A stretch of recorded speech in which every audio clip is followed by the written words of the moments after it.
தந்தை, மகன், தூய ஆவியின் பெயராலே ஆமேன். மூவொரு கடவுளுடைய அருளும் ஆசீரும் பாதுகாப்பு வழி நடத்துதலும் உங்களோடு இருப்பதாக. அன்பு சொந்தங்களே, பொதுக்காலம் 10வது வார திங்கட்கிழமை இறைவார்த்தை பகிர்வுக்கு உங்கள் ஒவ்வொருவரையும் அன்போடு வரவேற்கின்றேன். இன்றைய திருப்பாடல் மிக அழகான ஒரு அற்புதமான ஒரு பாடலாக நமக்கு கொடுக்கப்பட்டிருக்கின்றது. இன்றைய திருப்பாடல் 121. மலைகளை நோக்கி என் கண்களை உயர்த்துகிறேன், எனக்கு உதவி எங்கிருந்து வரும்? விண்ணையும் மண்ணையும் படைத்த என் ஆண்டவரிடமிருந்து எனக்கு உதவி வரும் என்று சொல்லு. நமக்கு அனைத்தும் ஆண்டவராக இருக்கின்றார். நம் வாழ்வின் பலனும் ஆற்றலும் கிருபையும் நன்மைகளும் நாம் கொடுப்பவர் ஆண்டவர். நாம் கடந்து போகின்ற எல்லா சூழ்நிலைகளும் நம்மை சுமந்து காப்பவர் நம் ஆண்டவர். நம்மை மார்போடு அணைத்து தன் சிறகுகளில் சுமந்து நம்மை வழி நடத்துபவராக இருக்கின்ற தேவன் நம்முடைய தேவன். அந்த தேவனிடமிருந்தே நமக்கு உதவி வருகின்றது. நமக்கு உதவி புரிகின்ற ஆண்டவர் எல்லா நிலைகளுமே பாதுகாப்பவராக இருக்கின்றார். நம் கால் இடராதபடி பார்த்துக் கொள்வார். தவறி விடாமல், பாவத்திலோ கண்ணியிலோ சிக்கிக் கொள்ளாமல் நம்மை அகக்கண்கள் வழியாக நம்மை வழி நடத்தக்கூடிய தேவனாக இருக்கின்றார். ஒரு சிறு கணம் கூட இறைவன் நம்மை மறப்பதில்லை என்கின்ற அற்புதமான அர்த்தத்திலே இறை வார்த்தையை நமக்கு சொல்லப்பட்டிருக்கின்றது. மேலும் அவர் என் வலப்பக்கத்திலே இல்லா, எளிமை சொல்வார் அல்லவா, ஆண்டவர் என் வலப்பக்கத்தில் வலிமை வாய்ந்த வீரனை போல இருக்கின்ற சொல்வதை போல கடவுள் நம் பக்கம், நம் வலப்பக்கமாக நின்று கொண்டிருக்கிறார். நம்மை நிழல் போலமை சூழ்ந்து வருபவராக இருக்கிறார். ஒருபோதும் நம்மை விட்டு அகலாமல் நம்மோடு இருக்கின்ற தேவனாக இருக்கின்றார். எவ்வளவு பகலில் கதிரவனோ இரவில் நிலாவோ எதுவும் உன்னை தீண்டாது, எதுவும் உன்னை அணுகாது.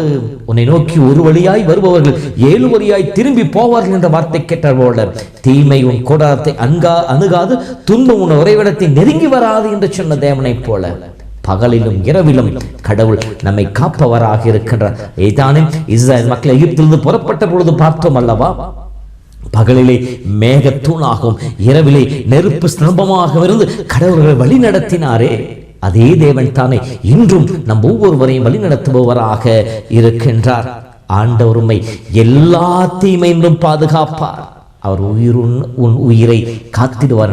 நம்மை சூழ்ந்திருக்கின்ற தீமை எதுவும் உன்னை அணுகாது, தீமை எதுவும் உன்னை அணுகாது.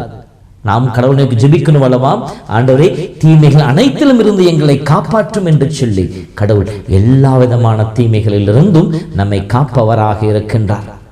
உன் பக்கம் 1000 விழலாம், உன் வலப்பக்கம் 16000 விழலாம், எதுவும் உன்னை தீண்டாது அணுகாது என்று சொல்லப்படுகின்றது. அதைதான் இன்றைய முதல் வாசகத்தில் நாம் பார்க்கின்றோம். எலியா இறைவாக்கினரை பற்றி சொல்லப்படுகிறது. எலியா என்பதற்கு யாவேயின் கடவுள் என்பது பொருள். இவர் ஆகாப் அரசன் இஸ்ரவேலுடைய அரசனாக இருந்த பொழுது அங்கே இறைவாக்கினராக பணியாற்றியவர். ஆகாப் அரசன் அவருக்கு முன்னால் இருந்த மற்ற அரசர்களை விட, அவர் தந்தை விட மிகவும் மோசமானவனாக இருந்தான். பாகால் தெய்வத்திற்கு பலிபீடங்களை கட்டி கொடுத்து வேற்று தெய்வ வழிபாட்டை ஊக்குவிப்பவனாக இருந்தான். கடவுளுக்கு எதிராக செயல்படுவனாக இருந்தான். இந்த சமயத்திலே எலியா வந்து அங்கே ஆகாப்பு செய்து கொண்டிருக்கின்ற வழிகள், செய்து கொண்டிருக்கின்ற காரியங்கள் தவறு என்பதை அறுதியிட்டு எதிர்த்து செல்பவராக இருக்கின்றார். இறைவாக்கினர் இவனுடைய வாக்கை சொல்பவராக இருக்கின்றார். இறைவனால் தேர்ந்தெடுக்கப்பட்டவர். எசேக்கியேல் 3 வடிப்பதை போல உன்னை இஸ்ரவேலுக்கு காவலனாக வைத்திருக்கின்ற வார்த்தை கேட்டார் போல, இஸ்ரவேல் மக்களுக்கு துணையாக அரசன் சென்று வழி தவறானது, மக்கள் தடம் பொருளை செய்து கொண்டிருக்கும் உணர்ந்து எச்சரிப்பவராக அங்கே எலியா செயல்படுகின்றார். இப்படி அவர் செயல்படுகின்ற பொழுது ஆண்டவரை நம்பி இருந்த எலியாவை கடவுள் காப்பாற்றுகின்றார். எப்படி? அவரை கிரீத் ஆற்று அருகிலே போய் அமரச் சொல்கின்றார். அங்கே ஆற்றிலே ஓடையிலே தண்ணீரை குடித்துக் கொண்டு காகத்தின் வழியாக அவருக்கு உணவை கொடுத்து அவரை பராமரிப்பவராக, பஞ்ச காலத்திலே அவருக்கு உணவு கொடுத்து அவரை காப்பவராக இருக்கின்றார். ஆண்டவரை நாம் நம்பி இருக்கின்ற பொழுது கடவுள் இதை எப்படி எலியாவை காப்பாற்றினாரோ அதே போல நம்மையும் காப்பவராக இருக்கின்றார். தீமை எதுவுமே நம்மை அணுகாதபடி அவர் பார்த்துக் கொள்வார். அதே போல நாம் போகின்ற போதும் வருகின்ற போதும் இப்போதும் எப்போதும் ஆண்டவர் நம்மை காப்பவராக இருக்கிறார். எல்லா சூழ்நிலைகளும் நம்மை காப்பவராக இருக்கிறார். நம் வழி பயணத்திலே துணையாக இருக்க போகின்றார். வருகின்ற ஆபத்துக்கள் தீமைகள் அனைத்திலும் இருந்து நமக்கு விடுதலை கொடுப்பவராக இருக்கின்றார். இத்தகைய தேவனை நாம் நம்பி வாழ்ந்து கொண்டிருக்கிறோம். அதைத்தான் திருப்பாடலாசிரியர் சொன்னார், சிங்க குட்டிகள் பட்டினி கிடக்க நேர்ந்தாலும் ஆண்டவரை தேடுவோருக்கு எதுவுமே குறைபடாது என்று சொல்லி. ஆனால் நாம் ஆண்டவரை எந்த மனநிலையோடு தேடுகின்றோம்? அவரை சிக்கன பிடித்துக் கொண்டவர்களாக இருக்கின்றோமா? என் துணை ஆண்டவர், என் கேடயம் ஆண்டவர், என் வாழ்வின் அனைத்தும் ஆண்டவர் என்று சொல்லி ஆண்டவரை இறுக பற்றிக் கொள்கின்ற பொழுது, நம்பிக்கையோடு வாழ்கின்ற பொழுது கடவுள் நம் சார்பாக செயல்படுவார். விடுதலை பயணம் 14 படிப்பதை போல நீங்கள் அமைதியாயிருங்கள், உங்கள் சார்பாக ஆண்டவர் செயல்படுவார், ஆண்டவருடைய மகத்துவமான காரியங்களை காண்பீர்கள் என்று சொல்லி. அன்பு சகோதரமே, இந்த ஆண்டவரை நாமும் இந்த நேரத்தில் கரங்களை விரித்து மன்றாடுவோம். ஆண்டவரே, எனக்கு உதவி நீர் மட்டுமே, எனக்கு உதவி நீர் மட்டுமே, என் வாழ்வின் ஆதாரம் நீர் மட்டுமே, உம்மையே நம்பி இருக்கு என்று சொல்லி அவர் கரங்களை ஒப்புக் கொடுப்போம். ஆண்டவர் நாள் முழுவதும் நம்மை காப்பாராக. ஆண்டவர் உங்களோடு இருப்பாராக. எல்லாம் வல்ல இறைவன் தந்தை, மகன், தூய ஆவியின் பெயராலே ஆமேன்.